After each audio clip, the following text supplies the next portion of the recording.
பாண்டியராஜில் work பண்ண ஆரம்பிச்சு 85 சேர்ந்தேன். 86 படம் கிடச்சிச்சு. ஏன்னா நான் எங்கே போனோம் நான் இது வரைக்கும் வாய்ப்பு தேடி போய் எனக்கு கிடச்சது கிடையாது. அசிஸ்டண்டாக சேர்ந்தது மட்டும் தான் வேலை. ஆனால் வேலை செய்கிறது திறமையாக வேலை செய்வேன். நான் எக்ஸ்டர்னலாக வேலை செய்வேன். எல்லாத்துலையும் நிறைய டேலண்ட்டாக வேலை செய்வேன். அதை பார்த்து உடனே கூப்பிடுவாங்க. அப்போ பாண்டியராஜ் சேர்ந்து 1 வருஷம் தான் ஆச்சு. கன்னிராசி முடிஞ்சு ஆண் படம் முடிஞ்சு எனக்கு டைரக்ட் சான்ஸ் கொடுத்துட்டாங்க. அப்புறம் பாண்டியராஜ் வச்சு அந்த படம் பண்ணேன், டைரக்ட் பண்ணேன். ஆனால் அந்த படம்லாம் முடிஞ்சிடுச்சு, சென்சார் கூட ஆகிடுச்சு. ஆனால் அதில் என்னென்னா ஒரு கேரக்டர் பண்ணியிருப்பேன். பாண்டியராஜன் எல்லாம் அவர் இந்த சினிமாவில் வந்து கெடுக்கிறது நிறைய பேர் இருப்பாங்களே, கொடுக்குறது இல்லை என்னோட ரமேஷ் கண்ணா வந்து உன் மார்க்கெட்டு போயிடும் அப்படின்ட்டாங்க. அப்படிலாம் போகுமா, ஒரு மார்க்கெட் ஒருத்தர் வந்தால் போகுமா? ஸ்கைன்றது இப்போ ரொம்ப பெருசு. அதில் எவ்வளோ ஸ்டார் வேணால் மின்னலாம், இன்னும் 1000 ஸ்டார் மின்னலாம் இல்லையா? அது மாதிரி திரையுலகமும் அதை அவர் படத்தை நிறுத்திட்டார். தகராறு பண்ணி படத்தை நிறுத்தி ஸ்டாப் பண்ணி வாழ்க்கையே ரொம்ப மோசமாக போச்சு. அதுக்கப்புறம் ரொம்ப ஃபீல் பண்ணி என்னடா பண்ணுறதுன்னு 2 வருஷம் ஆச்சு. படம் 87 89 வரைக்கும் வேலை இல்லை. பசங்க கல்யாணம் வேறு பண்ணியாச்சு. பசங்க வேறு பிறந்துட்டானுங்க.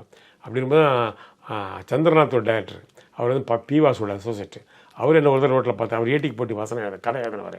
அவர் என்ன ரமேஷ் என்ன பண்ணுறீங்கன்னா, தெருவில் நிற்கிறேன், படம் எடுத்து டைரக்ட் பண்ணி வரல அப்படின்னு. சரி வாங்க என் படத்தில் வந்து வசனம் எழுதுங்கன்னு ஆரத்தி அடிக்கணும் ஒரு படம் வசனம் எழுதினேன். Khushbu, Seema, Rahman hero heroine. அது கொஞ்சம் நல்லா ஹிட்டாக போச்சு. அதுக்கப்புறம் நிறைய படங்கள் வாசல் உருவநிலா, விஎம் சேனிப்பா கூட. அப்புறம் ஆரத்தி அடிக்கடி, வாசல் உருவநிலா, முதல் பாடல் எஸ் ஏ ராஜ்குமார் ஃபஸ்ட்டு படம். அப்புறம் ராசாத்தி ஒரு ரஃபீனோ டைரக்டர். நிறைய படங்கள் வசனம் எழுத ஆரம்பித்தேன்.